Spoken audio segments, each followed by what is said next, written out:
एक दिवस एका कथेमध्ये जाऊन बसला आणि जे व्यास महाराज होते त्यांनी सांगितलं की जीवनामध्ये आपण नियम पाळले पाहिजे, त्याने आपल्याला काय फळ प्राप्ती होते.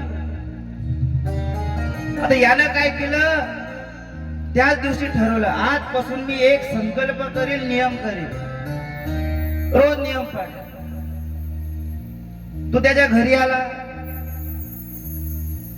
आता सकाळ झाली, आता आजपासून आपण नियम पाळायचा. तर त्यानं काय केलं, घराची खिडकी उघडली. घराची खिडकी उघडली आणि घराच्या त्या बाजूने एक कुंभार राहत होता दुसरा. तो रोज मडके बनवायचा, विविध प्रकारचे साहित्य बनवायचा. रोज त्याला तो सकाळी उठला, खिडकी उघडायचा, त्याला पाहायचा, खिडकी उघडायचा आणि त्याला पाहायचं. असं 1 महिना 2 महिना सतत झालं.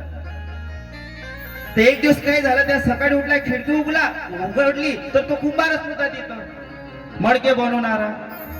तर आता याचा नियम तर तुटत होता. यानं काय केलं, डोळ्यावर हात ठेवले आणि घराच्या बाहेर आला, त्या कुंभाराच्या घरी गेला. दादा तुम्ही घरी आहे का? आतमधून त्याची पत्नी आली त्या कुंभाराची. नाही हो, ते आज घरी नाही, ते बाजूच्या मैदानामध्ये माती आणण्यासाठी गेले. आता नियमाची पूर्तता करण्यासाठी तसाच डोळे बंद करून त्या मैदानामध्ये गेला. आता हा जो कुंभार होता हा माती खोदत होता. तर त्याला 2 सोन्याची मडकी सापडली. माती काढता काढता हा आनंद झाला कुंभार.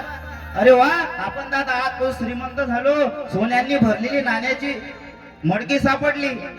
आणि तितकाच हात तिथे आला कोण, ज्याने नियम पाळला होता की ह्या कुंभाराला आपण रोज पाहायचं. त्यानं दुरूनच म्हटलं की मी पाहिलं. आता हा जो याला मडके सापडली होती, याला वाटलं की यांनी मला पाहिलं, सोन्याची मडके काढताना. अरे बाबा कल्ला करू नको, इकडे ये, हे एक मडकं घे, तू पण घे. जर कल्ला करशील तर साऱ्या गावामध्ये मला सोनं वाटावं लागेल.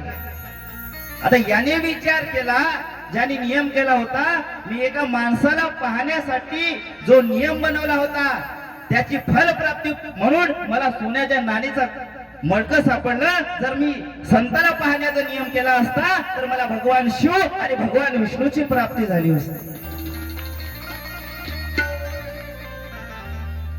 कोणाची प्राप्ती झाली असती? भगवान शिव आणि विष्णूची.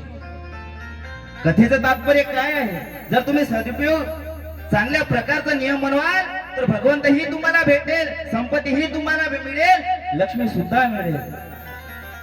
पण आपण संकल्प कशाचा बनवला आहे, रोज खोटं बोलायचं. 4-5 जणीच्या चुगल्या केल्या नाही तर दुपारचं जेवणच जगत नाही का? तसं करू यानं काय होते तर आपल्याला हानीच होते. ह्या कथेतून काय शिकायला मिळते, तुम्ही भगवंताला पाहण्याचा नियम बनवा, भगवंत तुम्हाला मिळेल. 1 दिवस नाही, 2 दिवस नाही, 3 दिवस नाही, तर 1 दिवस नक्कीच तुम्हाला महादेव मिळेल. इतकी या काशी शिव महापुराण कथेचे महात्मा आहे. बोले काशी विश्वनाथ बाबा.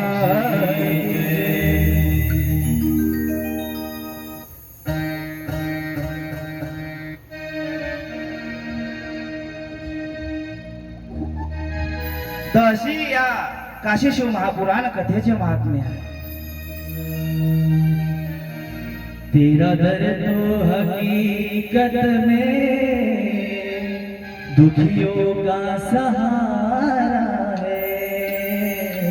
तेरा दर्द तो हकीकत में दुखियों का सहारा है.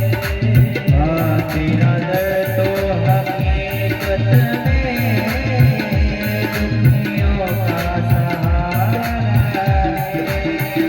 तेरा दर्द तो हकीकत में दुखियों का सहारा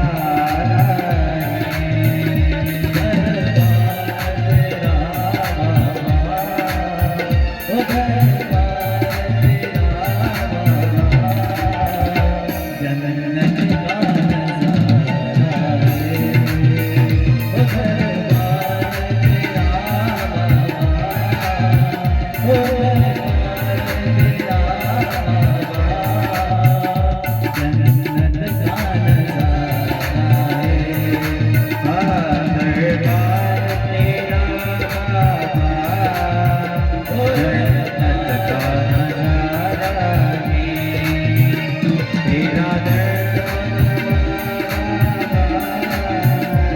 जन्नत का नजारा है।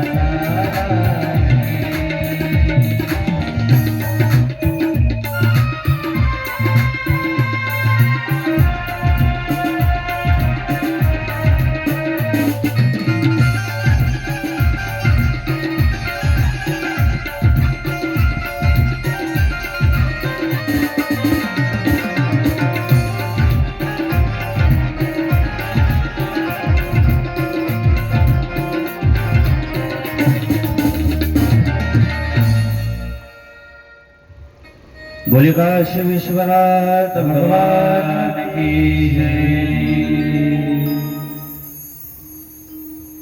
जो भगवान शंकराच्या दरबारामध्ये नतमस्तक झाला, ओ तैरते तैरते भी डूब गए जिन्हें खुद पे गुमान था।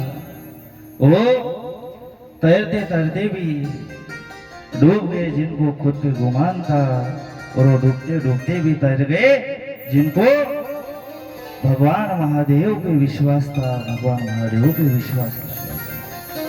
म्हणून भगवान महादेवावर विश्वास ठेवा, भगवान महादेव आपल्याला तत्काळ प्राप्ती होईल। भगवान शंकराचे काय नाव आहे?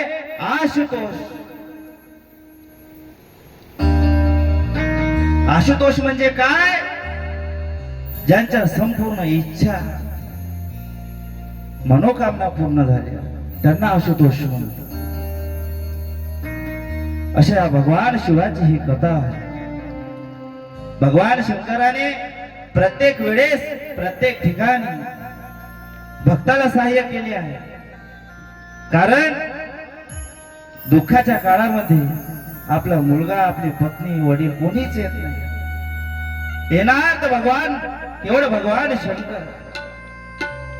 कितीही संकटामध्ये असू द्या, भगवान शंकर शिवाय दुसरा कोणीच येणार नाही ह्या कलियुगामध्ये। कोणताच डॉक्टर नाही की कोणताच वकील नाही, कोणीच तुम्हाला वाचवू शकत नाही। केवळ तुम्ही त्याच्या एका दरबारामध्ये जा, भगवान शंकराला एक लोटा जल आणि एक बेलपत्र तुम्ही वाहा, तात्काळ तुम्हाला भगवान शिवाची त्यावेळेस प्राप्ती होईल। अशा भगवान काशी विश्वनाथाची महती आहे। त्यानंतर काशी महात्म्यामध्ये भगवान शिवाने डोम नावाचा एक समाज आहे काशीमध्ये, जो मणिकर्णिका घाटावर आलेल्या प्रत्येक प्रेताला जाणण्याचे काम करते। काय करते? प्रत्येक प्रेताला जाणण्याचे काम करते। एक दिवस काय झालं, भगवान महादेव आणि जगदंबा पार्वती मणिकर्णिका घाटावर विहार करत असताना जाताना त्या ठिकाणी मा पार्वतीच्या कानाचे एक कुंडल त्या घाटावर पडले।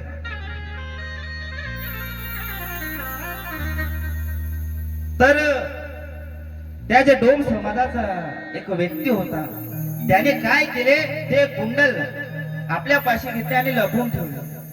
भगवान शंकराला ती गोष्ट कळाली आणि त्याला श्राप दिला, आणि त्यावेळेपासून ते डोम नावाच्या समाजाचे व्यक्ती काशीमध्ये त्यांचे 40 ते 50 घरे आहे, आणि त्यावेळेपासून त्यांचा मान त्या ठिकाणी भगवान शंकराने दिला आहे।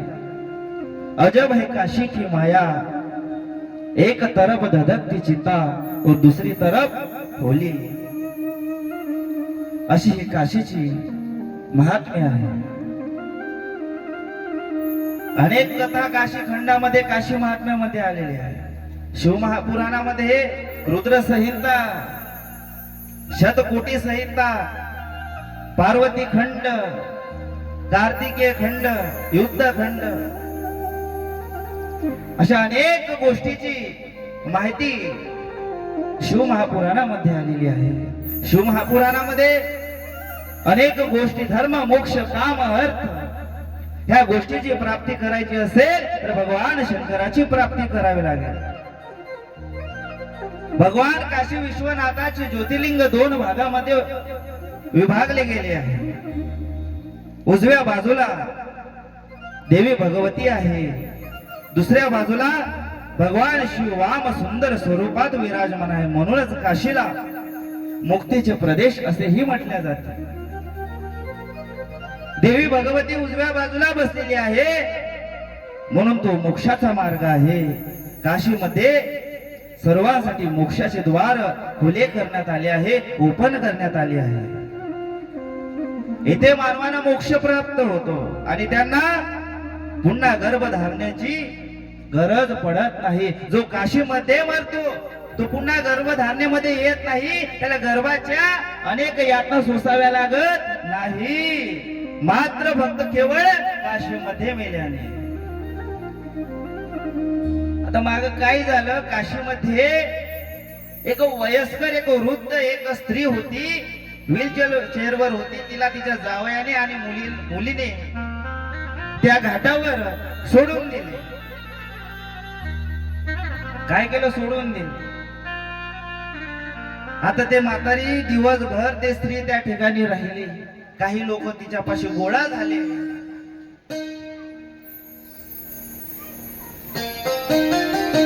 त्याचे व्हिडिओ काढले, सोशल मीडियाच्या माध्यमाने अनेक ठिकाणी ते प्रसारित करण्यात आले.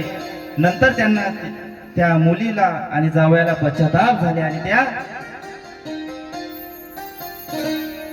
त्या स्त्रीला, त्या वृद्ध स्त्रीला घेऊन गेले. भोलेनाथ कोणत्या माध्यमाने आपली जोडी भरेल हे सांगता येत नाही,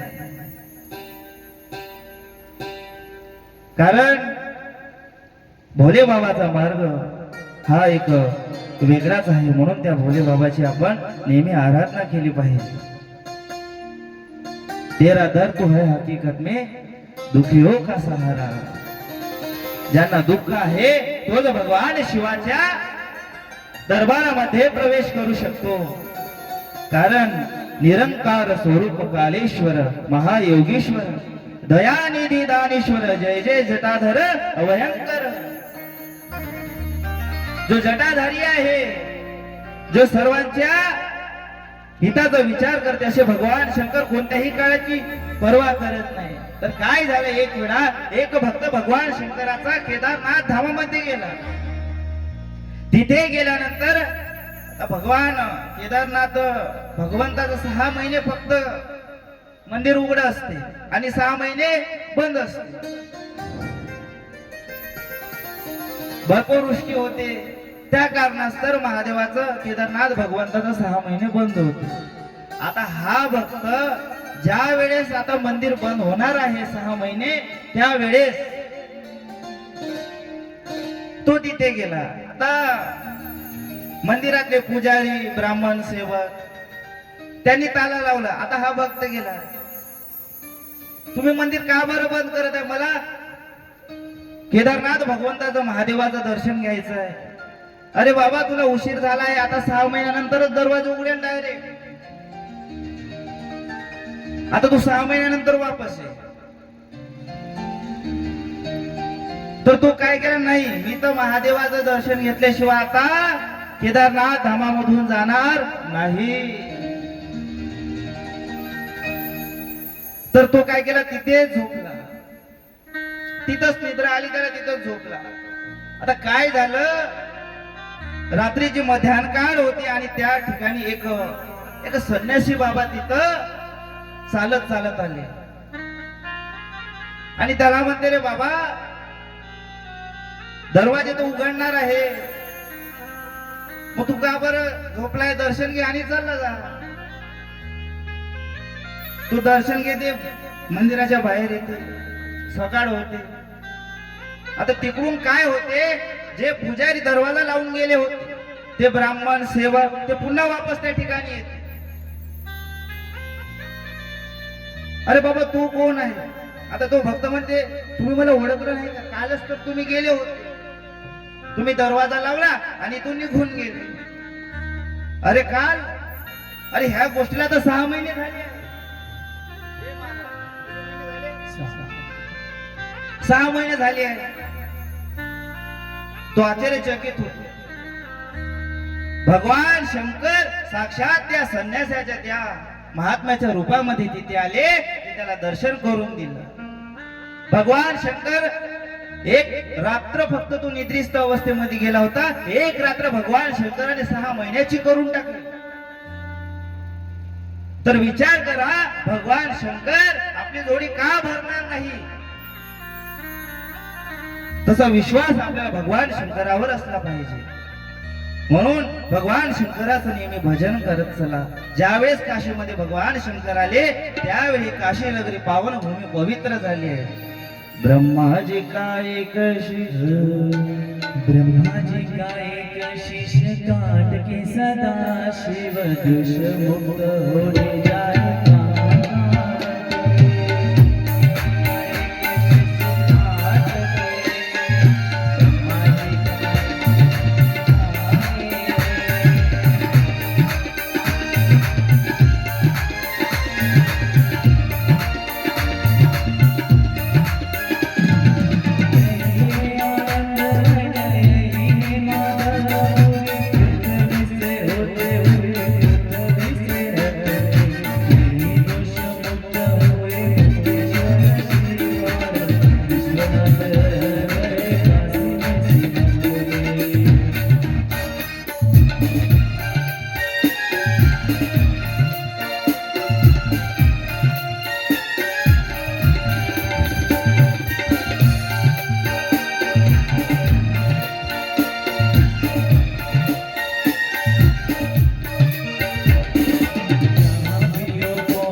बोले काशी विश्वनाथ भगवान की जय.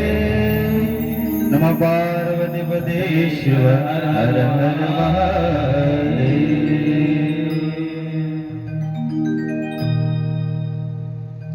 अशी भगवान शिवाची कथा आहे. 7 दिवसीय श्री काशी शिव महापुराण कथा. ही कथा 7 दिवस काय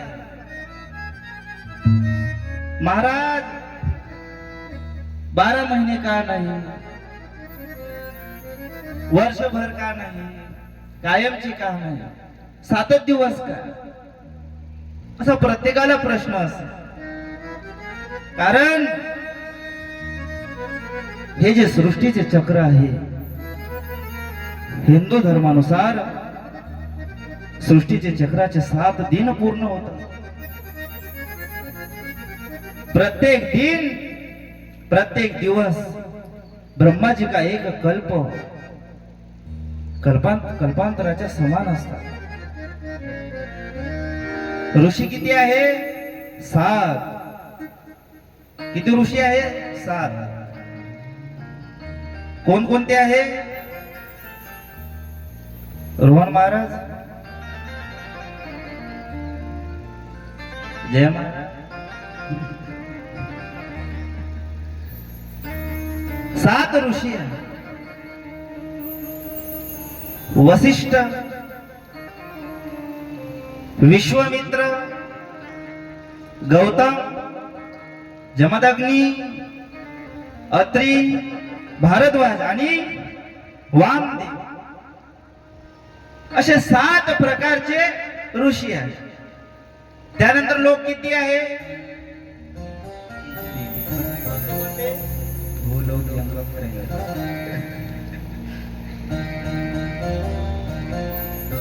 लोक आहे 7.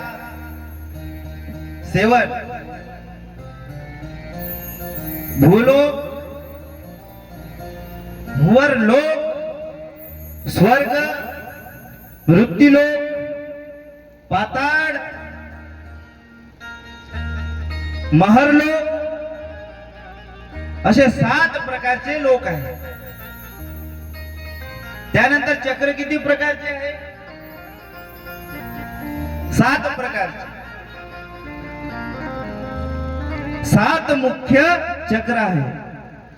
मूलधारा, स्वदाष्टीन, मणिपूर, अनाहत, विशुद्ध, आज्ञा आणि सहस्त्रका असे 7 प्रकारचे चक्र आहेत. सप्ताहामध्ये दिवस किती आहे? वार किती प्रकारचे आहे?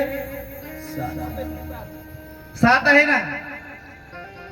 सोमवार, मंगळवार, बुधवार असे किती आहे? 7 आहे. आणि आपण जन्मणार किती दिवसात आहोत आणि मरणार किती दिवसात आहोत? 7चा खेळ हो, 7चा खेळ. ह्या 7 दिवसातच आपण जन्मणार आहोत आणि 7 दिवसातही मरणार आहोत. म्हणून एक गोष्ट लक्षात घ्या, या 7 दिवसामध्ये आपल्याला जन्माचा आहे, मरणाचा आहे. मामर करत काय हो? माय बाप हो, जरा विचार करा. मानवाच्या जीवा जरा विचार कर काही. हा नर देह पुरा नाही रे देहा. आता जागा जागा, आता जागा जागा, आता जागा रे बाईनो जागा. आता जागा जागा, आता जागा जागा, आता जागा रे बाईनो जागा.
अरे हो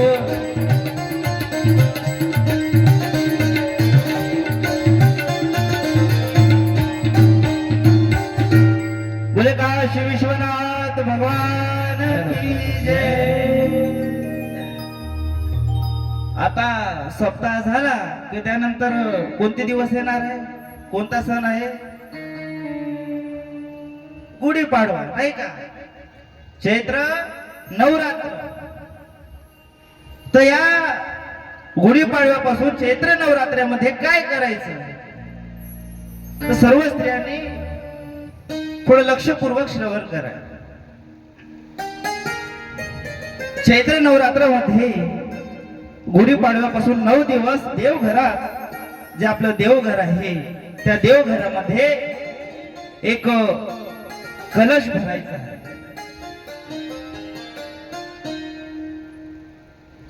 त्यानंतर घरामध्ये आपली कोणत्याच गोष्टी आपल्या घरी कमतरता होणार नाही. एक कलश घ्यायचा, जय महाराज. एक कलश घ्यायचा, त्याच्यामध्ये पाणी भरायचं आणि एक नारळ ठेवायचं त्याच्यावर. असं कलश भरून देवघरामध्ये ठेवायचं. अगदी गुढीपाडवा येणार आहे. गुढीपाडवाच म्हणते हिंदूचा सण आहे आणि ते रामनवमीला समाप्त होते.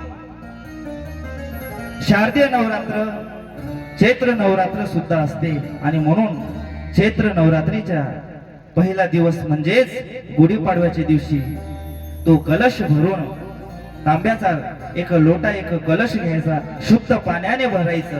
त्याच्यामध्ये एक हळकुंड आणि विड्याचे पाणी त्याला लावायची आणि 9 दिवस तो कलश त्या ठिकाणी ठेवायचं आणि रामनवमीला त्या कलशातलं पाणी संपूर्ण घरभर शिंपडायचं आणि तो जो नारळ आहे ते भगवंतापाशी एका लाल कापड्यामध्ये बांधून आपल्या ज्या ठिकाणी देवघर आहे त्या ठिकाणी वर्षभर कायम ठेवायचं. असे केल्याने काय होते तर संपूर्ण जे वाईट शक्ती आहे ते आपल्या घरामधून त्याचा प्रादुर्भाव निघून जाते आणि लक्ष्मी आहे ते घरामध्ये येतात आणि जे अलक्ष्मी आहे ते घराच्या बाहेर जाते. शास्त्रामध्ये काही गोष्टीचे महत्वाचे मुख्य गोष्टी सांगितल्या आहे की भोजनाच्या आधी अन्नपूर्णा मातेची स्तुती केली पाहिजे, त्यांना धन्यवाद दिले पाहिजे की देवा तुम्ही आम्हाला अन्न दिले आहे. आता काशीमध्ये अन्नपूर्णा माता प्रगटली. काशीमध्ये एक भक्त होता बिंदुक नावाचा, तो गरीब होता, त्याची घरी खायची सोय सुद्धा नव्हती. एक अन्नाचा कण सुद्धा त्याच्या घरी नव्हता, एक दानाही नव्हता. तर त्याची जी पत्नी होती निर्मला तिचे नाव होते, तिने सांगितले की तुम्ही भगवान विश्वनाथाची अन्नपूर्णा मातेची आराधना करा. एक दिवस तो गंगेच्या किनाऱ्यावर आला, त्या ठिकाणी हात जोडून भगवान विश्वनाथाची आराधना करून बसू लागला. गंगेचं पाणी दोन्ही ठिकाणी वेगळे झाले. मधामध्ये 21 पायऱ्यांची एक सीडी त्या ठिकाणी तयार झाली आणि त्याने कशाचीही शंका केली नाही. तो तात्काळ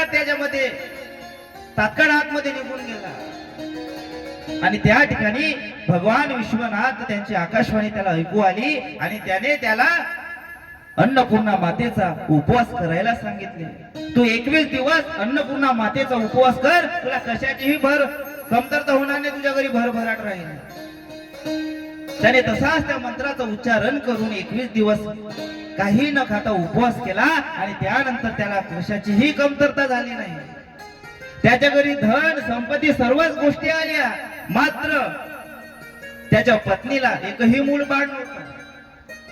आता नातेवाईकांनी पैसा आला संपत्ती आला म्हणून त्याचं दुसरं लग्न लावून दिलं, त्याला करायचं नव्हतं, पण नातेवाईकाच्या सांगण्यावरून त्याला हट्टानुसार त्याला ते लग्न करावं लागलं. मात्र त्याची जी दुसरी पत्नी होती तिला अन्नपूर्णा मातेच्या उपवासाचे नियम तिला पाळता आले नाही. तर काय झाले, एक दिवस त्यांच्या घराला आग लागली, अग्नी लागली आणि संपूर्ण घर जळून खाक झालं. पुन्हा ते गरीब झाले. त्याची जी पत्नी होती पहिली, तिला कळालं अन्नपूर्णा मातेचा दोष झालेला आहे, अन्नपूर्णा माता नाराज झाली आहे आणि पुन्हा त्याला सांगितलं, बिंदुकला सांगितलं की तुम्ही भगवान विश्वनाथांची आराधना करा, अन्नपूर्णा मातेची आराधना करणार आणि पुन्हा पूर्वरोध त्या ठिकाणी त्यांना संपत्ती प्राप्त झाली, लक्ष्मी प्राप्त झाली. मात्र जे सासरची मंडळी होती ते संपूर्ण बर्बाद झाले, गरीब होऊन गेले. त्यानंतर त्याच्या पत्नीनुसार दुसऱ्या पत्नीला त्यांनी घरी घेतले. कारण जोपर्यंत भगवान विश्वनाथ आणि मां अन्नपूर्णाची आपल्याला कृपा होणार नाही तोपर्यंत आपण अन्नाचा एक दाणा सुद्धा ग्रहण करू शकत नाही. त्यानंतर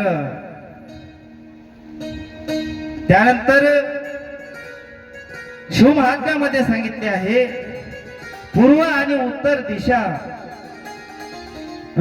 उत्तर दिशेकडे बसूनच आपण नेहमी जेवण केलं पाहिजे. कोणती दिशा? फक्त पूर्व आणि उत्तरच. दक्षिण दिशेकडे कधीही मुख करून आपण जेवण केलं पाहिजे नाही, कारण त्या ठिकाणी प्रेताची त्या ठिकाणी वास असतो. ह्या गोष्टी आपण लक्षात घेतल्या पाहिजे. त्यानंतर पश्चिम दिशा,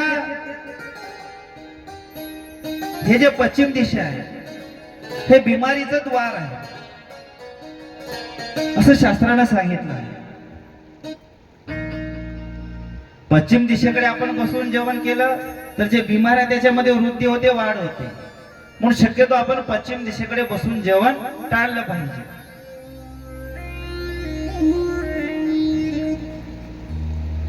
भोजन करताना अन्नपूर्णा मातेची आपण विनवणी केली पाहिजे.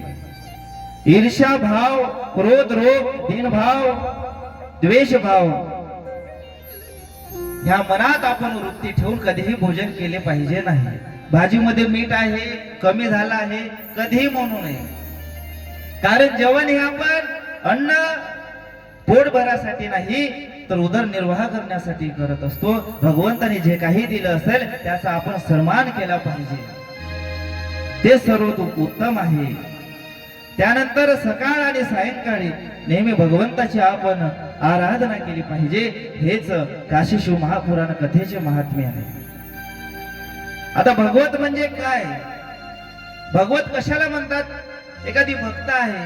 भ म्हणजे भक्ती, ग म्हणजे ज्ञान, व म्हणजे वैराग्य आणि त म्हणजे त्याग. ह्या गोष्टी आपल्या जीवनामध्ये असेल तर भगवंताची आपल्याला नक्कीच प्राप्ती होते.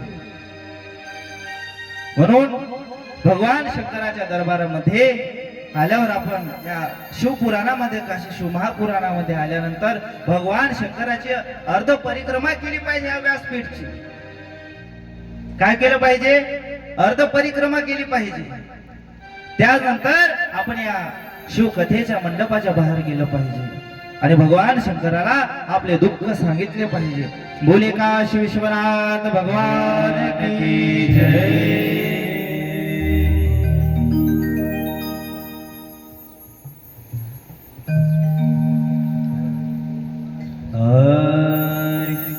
महादेव शंकर हे जग से निराले, बड़े सीधे साधे बड़े भोले भाले. महादेव शंकर हे जग से निराले, बड़े सीधे साधे बड़े भोले भाले. जग से निराले, बड़े भोले भाले, बड़े सीधे साधे.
बोले काशी विश्वनाथ भगवान की जय. एक बात याद रखिए, शिव आजमाएंगे भी और साथ भी देंगे। विश्वास रखिए, विश्वनाथ सब संभाल लेंगे, विश्वनाथ सब संभाल लेंगे। देवाची महिमा, देवाची लीला आपल्यावर नक्कीच होईल, याच्यामध्ये संशय नाही। भगवान शिवाची कथा आनंद देणारी आहे। अहंकार, द्वेष हे आपल्या शरीरामधून निघाले पाहिजे, त्यावेळेस भगवान शंकराची कृपा आपल्यावर नक्कीच होईल। तर भगवान कसे आहे? अवघडदानी आहे, ते आपल्याला देण्यासाठी भरभरून देत आहे, पण आपण नेहमी घेतलं पाहिजे। तर कृष्ण आणि महादेव हे एकच आहे। सतत भगवंताचे आपण ध्यान केले पाहिजे।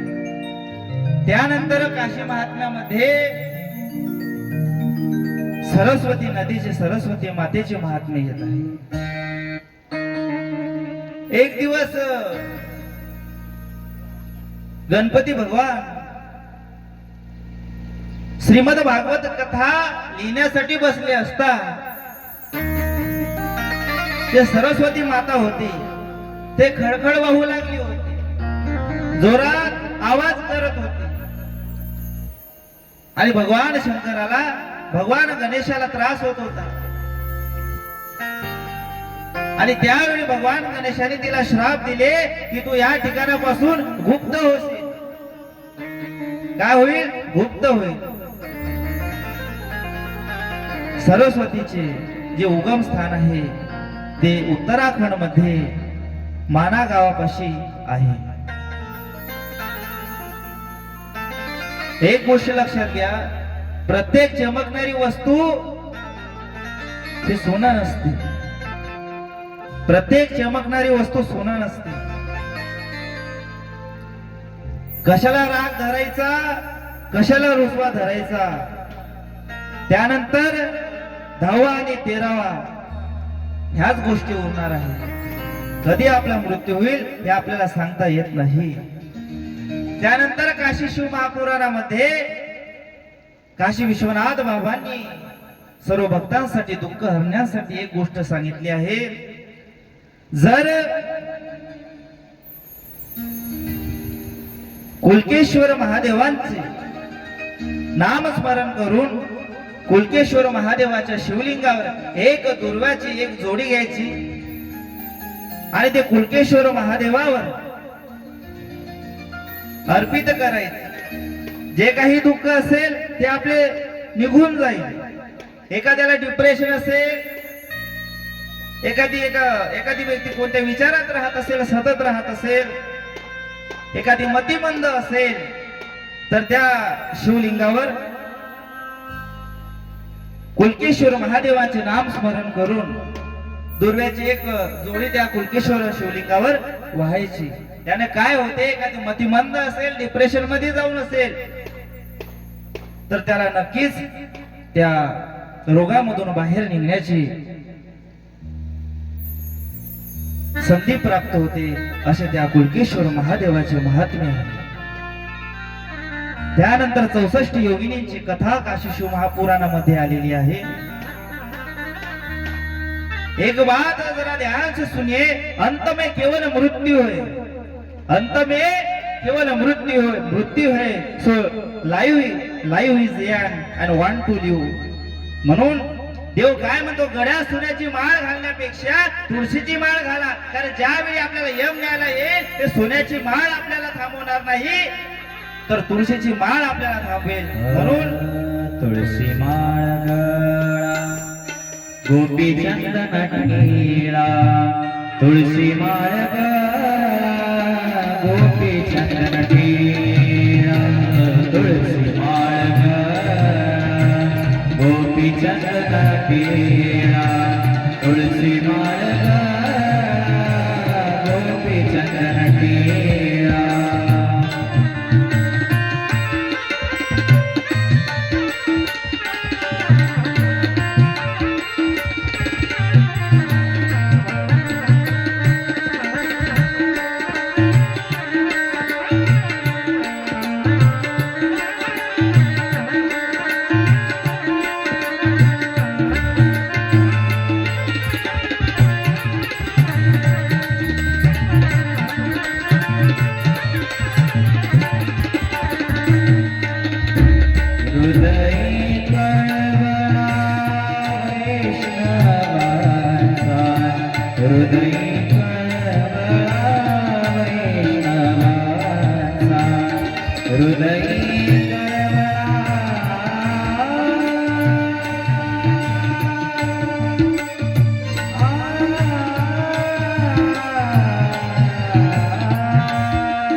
टीळा तुळशी माळ गोपी चंदन टीळा तुळसी माळ गोपी चंदन टीळा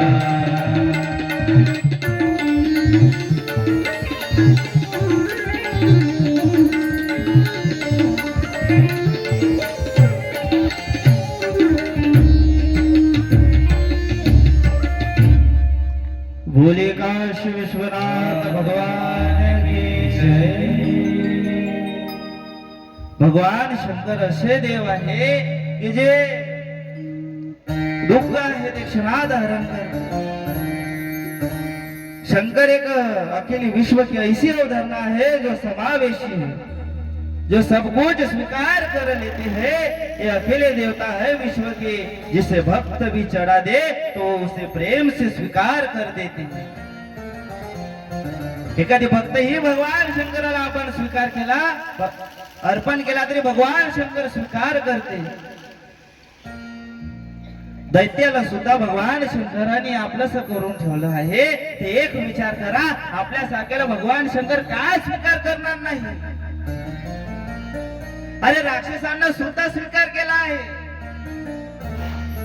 रावणाला सुद्धा वरदान दिलं आहे.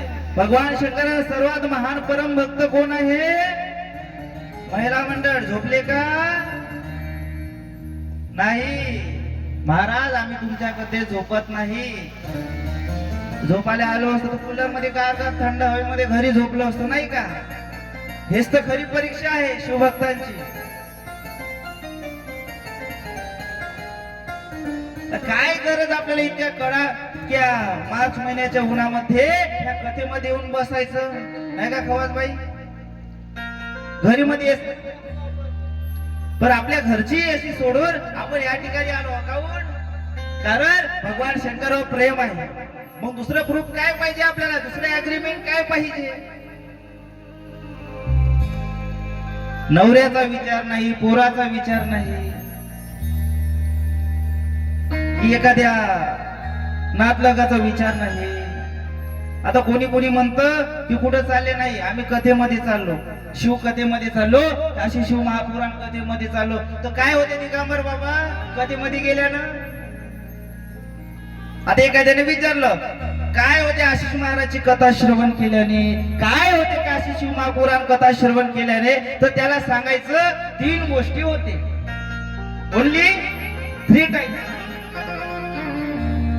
एक, देव, देश आणि धर्म या 3 गोष्टीसाठी आपल्या काशी शिव महापुराण कथेमध्ये येऊन बसायचं. नाहीतर आपण नात्यांच्या मागे लागू, नातलगांच्या मागे लागू. तर एक गोष्ट लक्षात घ्या, मुलाची परीक्षा ही लग्नानंतरच होते. तुमच्या मुलाचं मुलीचं लग्न करा, मग मुलगा ही तुमचा नाही आणि तुम्ही हे मुलाचे नाही. कोण ठिकाण, कोण मकान, कोण तुमचे गाव. आता कुठून तुम्ही आले, कुठे जाणार आहे याचं आपल्याला माहित आहे का? नाही माहित. मुलीची खरी परीक्षा केव्हा होते? तारुण्यामध्ये. जर ती मुलगी शिवालयामध्ये जात असेल, काशी शिव महापुराणामध्ये येऊन बसत असेल, तर ती खरी मुलीची परीक्षा. नाही तर नाही, मी एसपीएम कॉलेज मध्ये जात आहे, माझा आज एक्स्ट्रा क्लास. कोणता एक्स्ट्रा क्लास तर कोणतं कॉलेज नाही का? असो. आता नवऱ्याची खरी परीक्षा केव्हा होते? नवऱ्याची खरी परीक्षा हे पत्नीच्या आजारपणातच होते. जो पती आपल्या पत्नीच्या आजारपणामध्ये तिची सेवा करत असे, तोच खरा पती आहे. तोच खरा पती आहे. आता हे झालं नवऱ्याचं ज्ञानेश्वर दादा. आता बायकोची परीक्षा केव्हा होते?